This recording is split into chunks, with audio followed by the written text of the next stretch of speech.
I love this quote from the Dalai Lama. Be kind whenever possible. It is always possible. Always possible, but not always practiced. Hence why I invite you to consider for a moment, are you being kind? Kind to yourself? Kind to the people around you? Do you move through your day with the intention of being kind? Kindness is a necessary path to self-love. It's something we can practice to help us deepen our love for ourselves and as a result, deepen our love and respect for those around us. So today on I Love Me, the podcast, let's explore how we can be kinder in the way we approach ourselves and how we approach life. Love, love, love, love, love, love, I love me. Simple, inspiring lessons in self-love. Hello, beautiful. It's Tamra here. When we think about being kind, we often think about being kind to others. And while we certainly want to extend kindness to the people around us, the skill we really want to cultivate so we can be better human beings overall is being kind to ourselves. So today on World Kindness Day, I invite you to consider for a moment what life would be like if you offered yourself a little more kindness. How would you treat yourself? What would be the internal soundtrack of your mind if it played a kinder song with lyrics of a kinder nature? How would you talk to yourself when things don't go your way? Consider that now.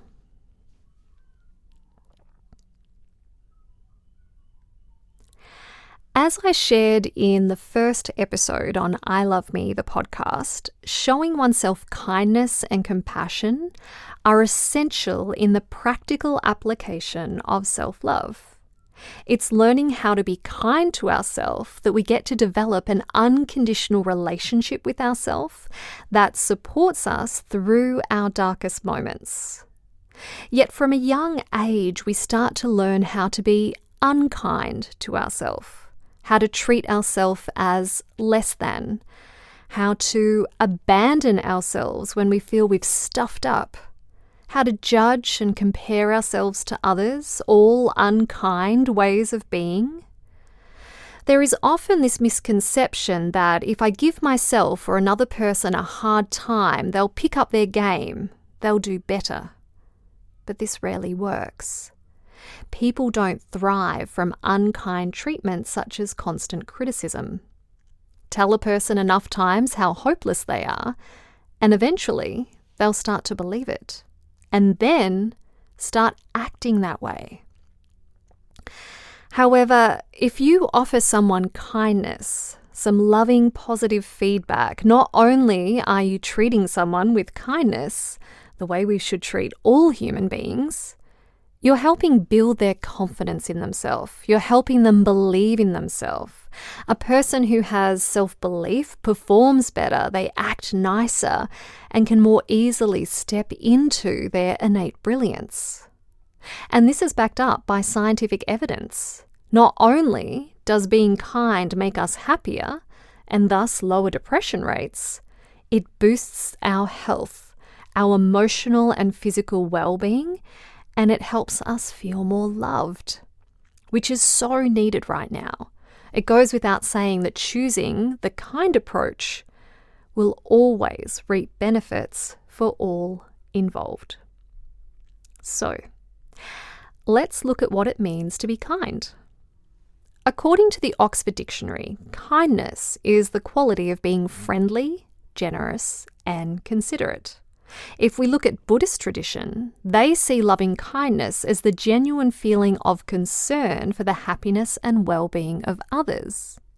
But in Buddhist teachings, there is also an emphasis on the need to develop loving kindness towards oneself. And that's what I want to begin with today. Because we will treat others how we treat ourselves. In this way, loving and accepting ourselves through being kind to ourselves is the first step in developing loving kindness towards others and the very planet we live on. So, how do we be more kind to ourselves? For me, learning how to be kinder to ourselves feels easier when I'm willing to consider myself my very own best friend. We are all in relationship with ourselves, whether we're aware of it or not. Once we establish that we have this relationship with ourselves, we can start to ask ourselves questions like, if I were my own best friend, how would I treat myself? How would I talk to myself? How would I care for my body? Would I respect myself? Would I value myself? What would I be doing differently in relating to myself? What often happens in friendships is that we treat a person well until they do something that upsets us. Then we push them away or treat them differently. This happens with our friendship with ourselves. Maybe you do something you're not proud of, and so you start to berate yourself for stuffing up or not being good enough. Perhaps you fall into the comparison trap and start to judge yourself for having a big nose or stumpy legs. You act kind to yourself when you perceive yourself as doing well or looking good, but then you lay into yourself the rest of the time. This is what's known as conditional kindness.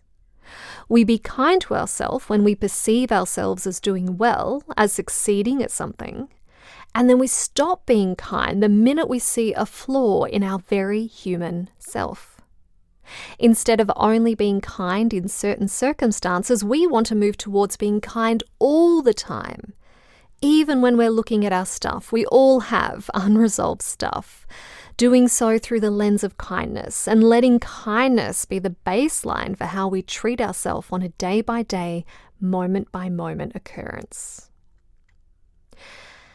To begin this journey into unconditional kindness towards ourselves, we need to start by noticing where we retract our love and kindness.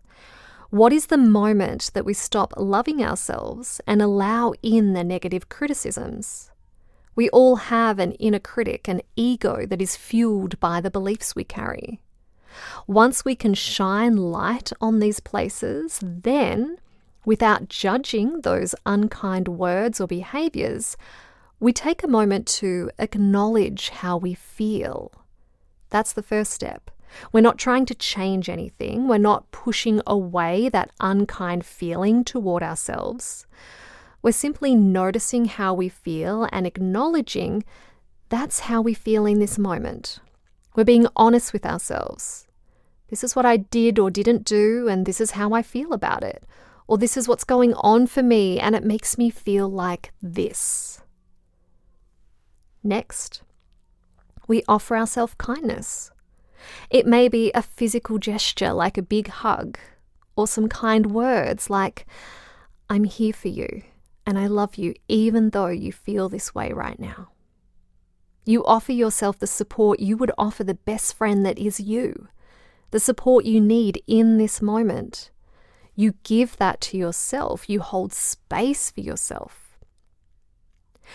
Finally, we take a moment to feel and accept that offering of kindness, to experience that gesture of friendship to oneself. Sit with it. Take it in. Again, we're not trying to make anything happen. We're learning how to accept our own kindness.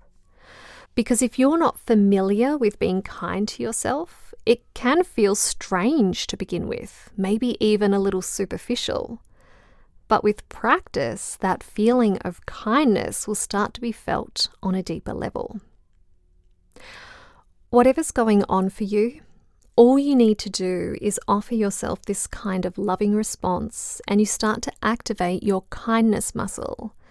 And like any muscle, it will grow stronger the more you use it. So instead of waiting until the day that we live up to some perfect image of the human we think we need to be, we start being kind now.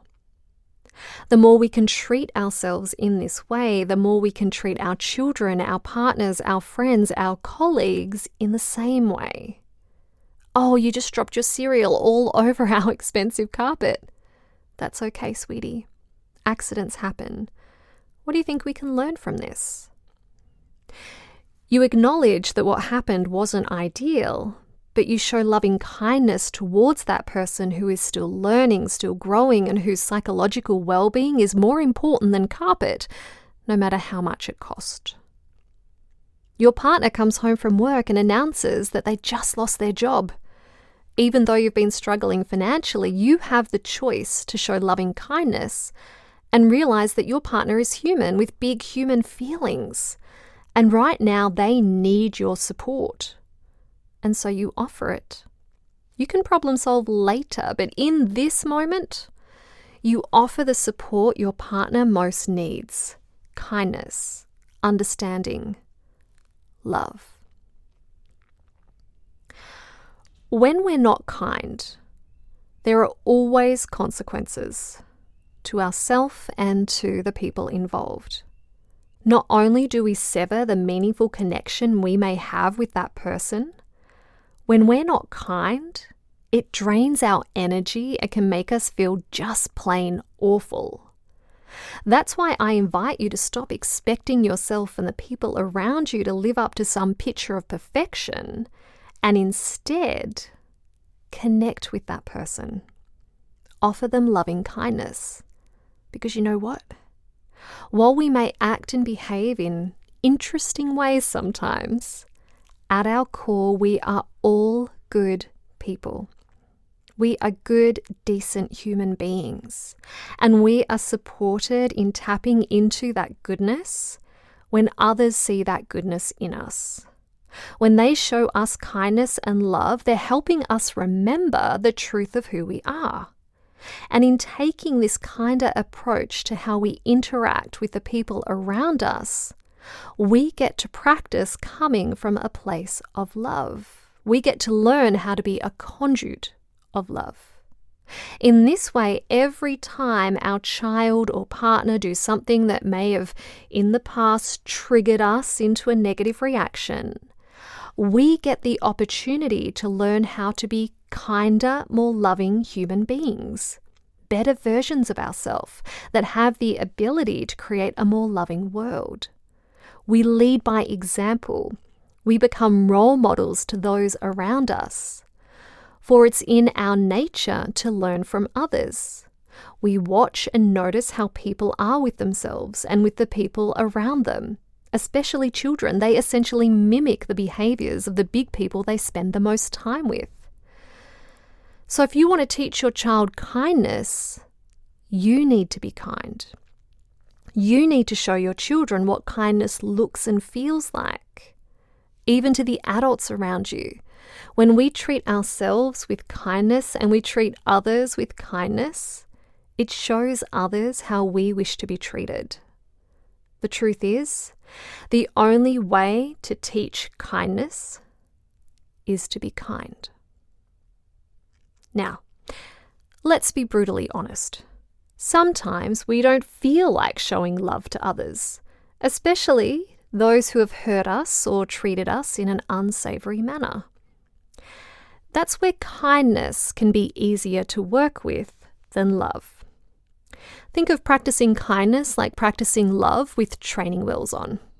We start with kindness, and then the better we get at it, the easier it comes, and the more willing and able we are to practice love.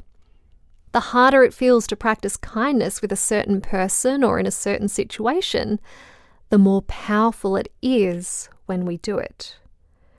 It's when we feel like our kindness muscle has atrophied that the greatest healing is available to us. In these situations, it can be helpful to consider that if a person is treating you in a really awful manner, they're treating themselves even worse. For how we treat others and how others treat us is a direct reflection of how we treat ourselves. I discuss this in more depth in episode 7, Use Your Relationships to Grow Your Self-Love. So if someone isn't being kind to you, then you can do some reflection and explore where you're being unkind to yourself. Heal that, and you'll find it easier to be kind to the person in question. From there, you can start to feel compassion for what that person might be feeling toward themselves. And through compassion, you can start to reconnect with kindness. Notice if there are people who you don't believe deserve your kindness. Notice it without judgment, knowing this is simply a reflection of some part of you not believing you are deserving of kindness. Then be kind anyway. Be kind to people even if you don't believe they deserve it. Be kind to yourself even though you may not believe you deserve it. Practice, and then practice some more, knowing that we all deserve kindness. This doesn't mean you let people walk all over you. Setting loving but firm boundaries is all part of the self-love journey and part of being kind to yourself. It just means that you're willing to be kind regardless of what someone has done in the past, knowing that in doing so, you're showing people how you wish to be treated. You're setting an example for what it means to be a good, kind-hearted person. Whatever you do, don't wait for someone to be kind to you before you're kind to them. You get the kindness train chuffing along, knowing that in doing so, you're strengthening your kindness muscle and helping to create a more loving, heart-led world. When we're touched by kindness, it makes us want to be kinder.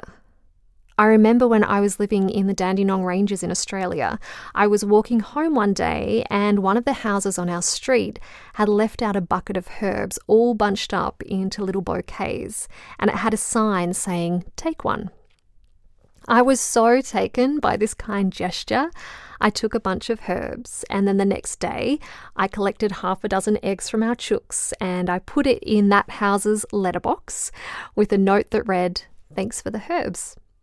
Later that week, the lady who lived there came by with a bunch of flowers from her garden, and that led to the formation of a beautiful friendship. Showing small acts of kindness can spark friendships or deepen existing relationships. It can create whole communities, and it can teach our children how to create a more loving and more kind world to live in. In this way, being kind isn't just some trivial little thing we should practice. Being kind is at the very core of what it means to live from a place of love, to share our authenticity, to be real, and to honor ourselves and those around us. Kindness, then, is a direct path to self-love.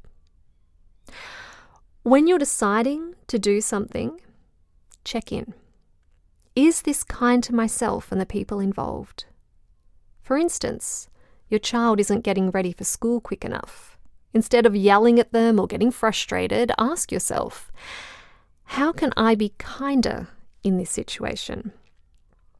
In my experience with my son, if I'm kind to him, as opposed to trying to get him to hurry up out of frustration, he is always more helpful. Because remember, that kindness breeds more kindness.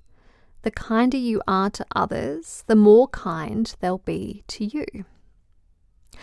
What I love about setting the intention to be kind is that it invites us to practice many different qualities, such as compassion, patience, gentleness, gratitude, generosity, empathy, and open-heartedness.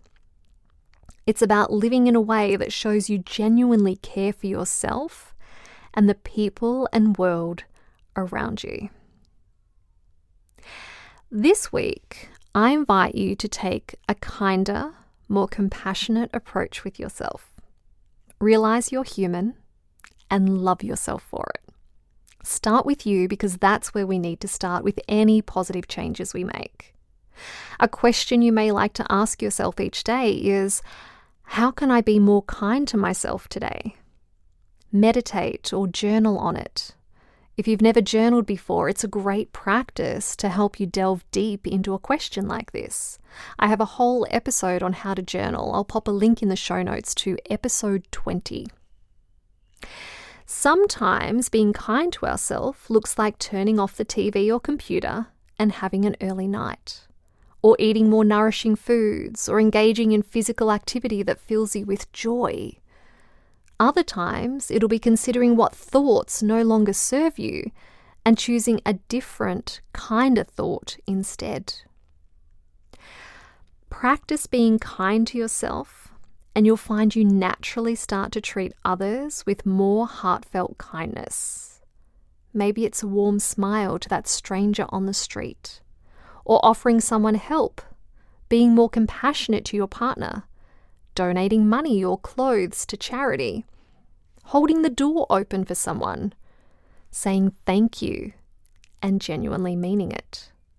Picking up some rubbish or buying less plastic are easy ways to be kinder to the earth that supports our very existence. Whatever you do, see if you can do it with kindness. The more kind we are, the kinder we wish to be. And this is how we create a more loving, kind world to live in. Next week, we'll explore what to do when Miss Fear drops round for a cuppa. If you want to transform your relationship with fear, this episode will do it, so that you can approach life with more confidence and more certainty. Enjoy planting some seeds of kindness this week. Water them with more kindness, and just notice what grows thanks to your outpouring of kindness. And if you're feeling like offering a little kindness my way, I would be so appreciative of a short review or ranking. Thanks for listening, and if you're loving what I'm sharing on I Love Me, the podcast, and want to dive deeper into self-love, take a peek at my online school, gettingnaked.com.au, where I teach you how to strip off the layers of childhood conditioning so you can fall in love with you. Sign up for your free self-love starters kit there, and if you do enroll in any of my programs, know that a percentage of profits go to planting trees, so together we can re-robe Mother Earth. I love me.